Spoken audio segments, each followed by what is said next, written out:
Okay, last couple of parts. It's crucial to highlight the disparity between legacy rates and current rates on new loans. This is what I'm talking about. This is the increase in financing costs. For an average loan in our sample, the legacy rate, meaning the rate that currently exists for current loans, the legacy rate is 3.9%, whereas the rate for a new loan would be 6.7%. For office loans, the legacy rate is, again, 3.9%, and the current rate is 7.4%.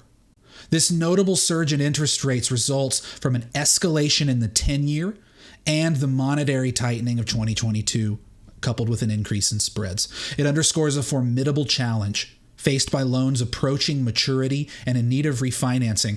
39%, 2 out of every 5 loans, and 1 out of every 3 office loans come to maturity in the next 2 years.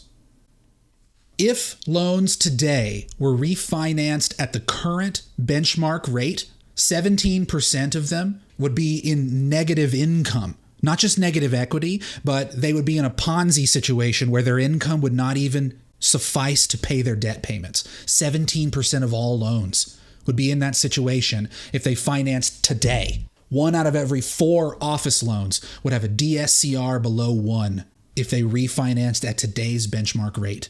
4.5%. So 1 out of every 20 loans has both negative income and negative equity. Like, completely fucked. They don't make enough money to pay their debts. They're upside down on the loan to value ratios, and they probably can't access new financing. CRE is absolutely toasted.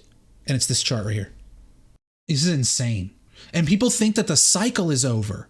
People think the cycle is over. They're literally white knuckling. The last vestiges of zero interest rate policy are being held on to for dear fucking life in the hopes that Papa Fed is going to swoop to the rescue soon and give massive cuts, huge cuts. Because if they're anything short of huge freaking cuts, it's not going to be enough.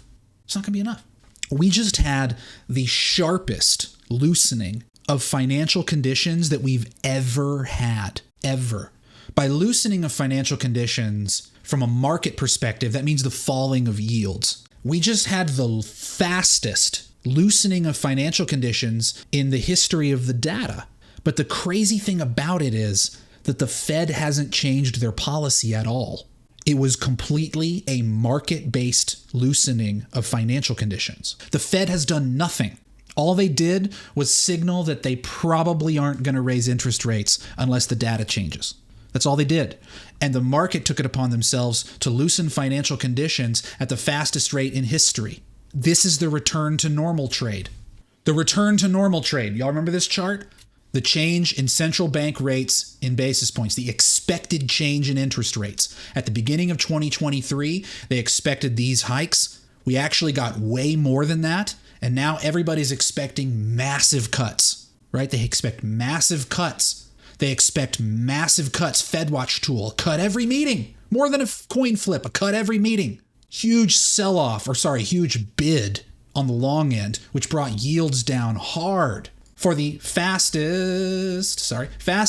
loosening of financial conditions in history. It's all the return to normal trade because everyone needs this to happen very badly.